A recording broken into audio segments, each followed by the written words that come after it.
Over to the Lava Lounge now and entertainment with Mike Wise. Mike, how's the party going? Getting an early start on some parties. We've got the film festival starting tomorrow, and I guess I have the unfortunate job of going to several parties over the next couple of days. But we are live at Lava Lounge tonight.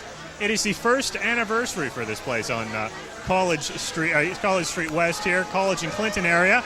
Bit of way to tie it into the film festival, although this is not a film festival party. The Lava, in just its first year of existence, actually made it into one of the movies this year. The film Boy Meets Girl had a couple scenes shot here. One of the characters is Sookyun Lee from Much Music. She plays a waitress who is working here. So way to tie that into the film festival that opens tomorrow night, I guess.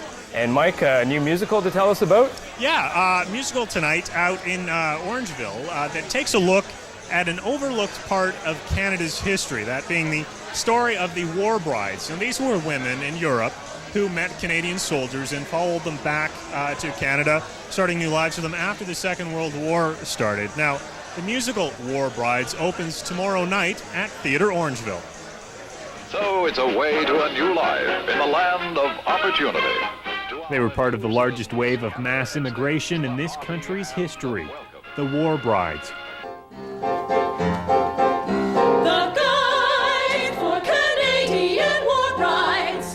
This new musical looks at 3 of the untold stories from more than 50,000 women who moved to Canada, marrying Canadian soldiers after the Second World War.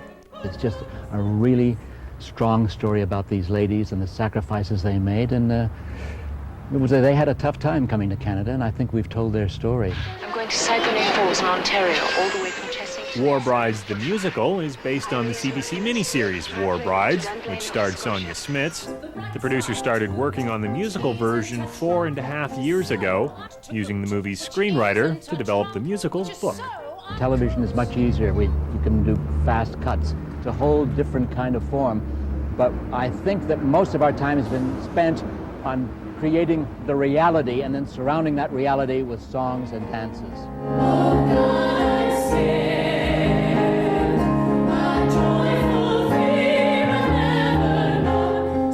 War Brides the musical will run at Theatre Orangeville until September 27th.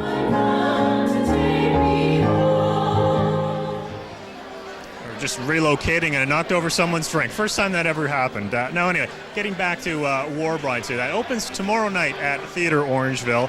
Interesting story. There is a group of War Brides in Canada who are organizing a 50th anniversary celebration. Now, why is 1998 the 50th anniversary for these War Brides? Well, it goes back to the actual immigration policy that allowed these women into the country. They had up until 1948 to apply for war bride status and come here. So, why 1998? It would be there before would therefore be the 50th anniversary of the War Brides finally coming to Canada.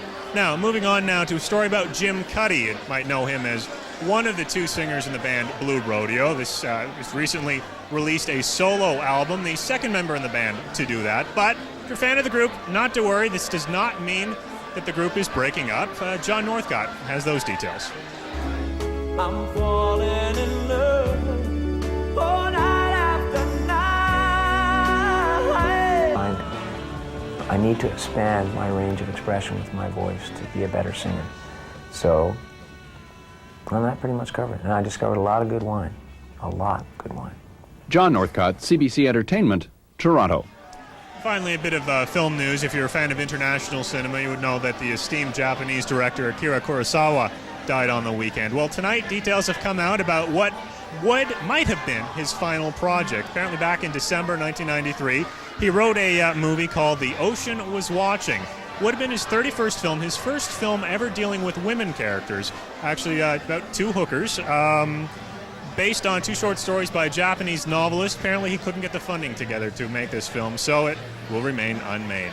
And Ron, from the Lava Lounge on College, where they're celebrating their first anniversary. That's a wrap on entertainment. Mike, 2 things. First, don't spill any more drinks because we want to go back there for the second anniversary. Yes. And what are your plans for the film fest? They haven't cut me off yet. Film Fest tomorrow night during the 6 o'clock show on the CBC Evening News. John Northcott and I will be live at the opening night cocktail party where they're having a reception for the opening night film, which is The Red Violin. We have a special lined up, a couple stories looking at the history of Canadian film, and also Rhombus Media, the production company that's producing The Red Violin this year, We'll have highlights tomorrow night from the opening night gala, live from another party, and then throughout the next week or so, we'll be covering press conferences, screenings, and interviews. I know I was looking at some of the celebrities coming. Tom Cruise on Friday and Meryl Streep on Saturday. Should be good. We'll look forward to it. Thanks, Mike. Okay, thank you. Well, last night it was the miracle number 62. Tonight, Mark McGuire was back for more. Over to Debbie Leto-Kwan. Deb. Ronnie, do you think he knocked it over that they threw it at him? I don't know what Mike's doing at that I got party, to talk but to it sounds Mikey when good. he gets back. Now, Big Mac in need of some sleep. The St. Louis